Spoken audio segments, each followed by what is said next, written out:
Nasa lesson number 8 pa po tayo. Ang daming tatalakayin ng Panginoong Yesus, sisirain niya. Doon ako na, doon ako nagiging interesado doon sa sisirain niya, binubuwag niya, yung paniniwalang itinayo, itong mga Saduceo at Pariseo. Marami sa Israel, yan, kagaya ni Pablo, na miyembro nila dati, yan Hudyo, na naging Kristiyano. Kaya nagkagulo-gulo eh. Hindi sa dahil sa ginulo ng Panginoong Yesus, kundi yung pagtatama ng totoo ayaw tanggapin ng iba. Ganun din po nangyayari sa atin ngayon. Diba? Nakita nyo, ang daming naglabas ang mga relihiyon. Yung iba, hindi naman natin hinahatulan o kumbaga pinupuna. Kundi, ito kasi ang magbubunyag ng mga kamalian. Kaya kami, ng mga na-preacher ng iglesia, ng ating Panginoong Yesus, lagi kaming kargado ng talata. Kasi nakalagay din naman yan, maging handa kayo ng pagsagot sa mga nangangailangan ng sagot. Lalo na pag isang tagapagturo. Maraming salamat po sa inyong pakikisa. Meron pa. Sige po. Announcement po. Sige para po. po sa mga kabataan, next week, next Sunday po, iniimbitahan po lahat ng kabataan natin na dumalo. Pagkatapos, right after the service na event, opo, 1 o'clock, 1 o'clock start nung activity ng kabataan. Ito ay magmumula sa 12 anyos hanggang pataas kung sino yung gusto mamutin. At naka-ready po yung ating mga preachers na magturo. Sana po, lahat po nung may kabataan sa atin, padalo po sa buting linggo.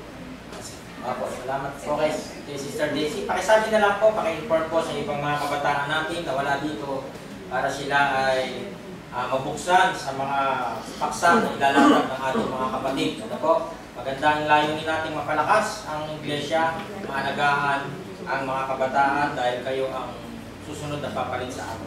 Tayo, salamat po. Tayo po ay umawit dito sa panghuling awit na ating gagawin. Hindi natin si Brother Jason sa closing prayer. Our God, He is alive. There is beyond the azure blue. Ready? Sing. There is beyond the azure blue.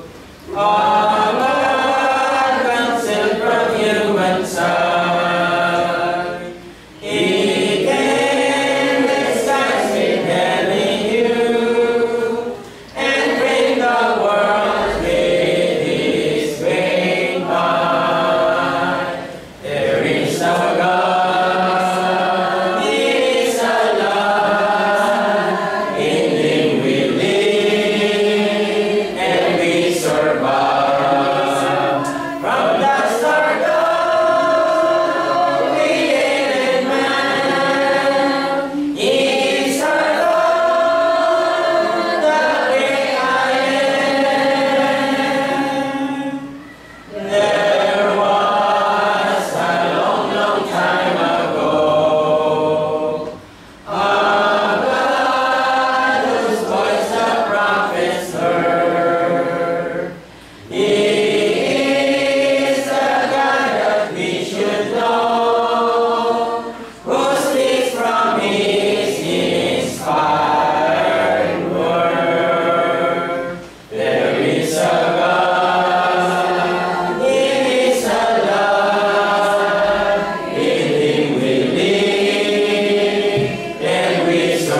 Lalo pa makapangyarihan sa lahat.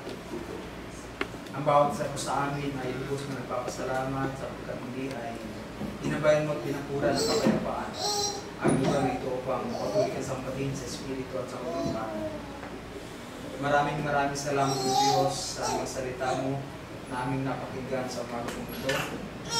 Patuloy na bang lumagak ng mainam sa aming mga puso at isipan ng mga salita at magamit sa mga hibon sa tanas sa aming mundo. Dinadalangin po namin, Ama, na patuloy mong palakasin ang aming mga pananampalataya, ganoon din ang aming mga kasilang na katawan, upang handang harapin ang lahat ng hamon ng buhay. Ang aming pananampalataya, O Diyos, ay patuloy na magbabalap, kapag ibig ay magmutawid sa aming mga puso at isipan. Tulungan mo kami, Panginoon Diyos, na patuloy na may palaganap ang iyong mga salita at may bahagi sa lahat ng ginapal. Dinadalangin namin, Panginoon Diyos, sa bagong ito na gabayan mo kami sa aming pag-uwi sa aming mga takanan. Nawa, Panginoon Diyos, ay makarating kami ng maayos at mapayapa.